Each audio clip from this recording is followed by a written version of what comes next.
Hello दोस्तों, नमस्ते, प्रणाम। मैं आप लोगों की खुशबू यादव आधी गीत के चैनल पे सभी का स्वागत है। मैं आप लोगों के बीच में एक चुटकुला नाच गीत सुनाने जा रही हूँ। बहुत मज़ेदार नाच गीत है, आप लोग ज़रूर सुनिएगा। और हमारे चैनल के माध्यम से जितनी हमारी चाची माई दीदी हमारे गाने को देखती हैं सुनती हैं, सभी से बहुत बहुत रिक्वेस्ट है, आप लोग प्लीज़ हमारा सपोर्ट करिए और ढेर सारा प्यार आशीर्वाद दीजिए। हमारे गाने को कैसा लगेगा आप लोग कमेंट में ज़रूर बताइएगा। निकला गेला सखी हमार सजना, निकला गेला सखी हमार सजना, निक बाटे हो निक बाटे हो सखी हमार सजना, निक बाटे हो सखी हमार सजना, हमार सजना हो हमार सजना हो हमार सजना, निक बाटे सखी हो हमार सजना।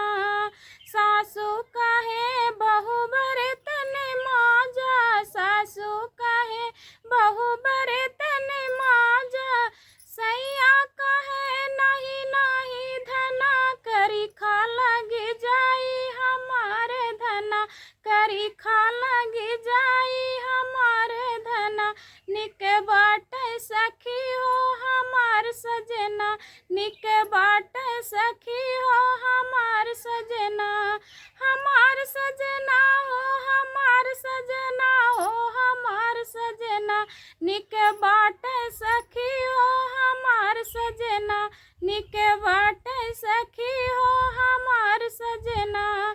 सासू कहे बहू झाड़ू लगावा, सासू कहे बहू झाड़ू लगावा, सैया कहे नाय नाय धना हो गरदा लगी जाई हमार धना हो, गरदा लगी जाई हमार धना हो, निक बाटे सखी हो हमार सजना, निक बाटे सखी हो हमार सजना, हमार सजना हो हमार सजना हो हमार सजना, निक बाटे सखी हो हमार सजना।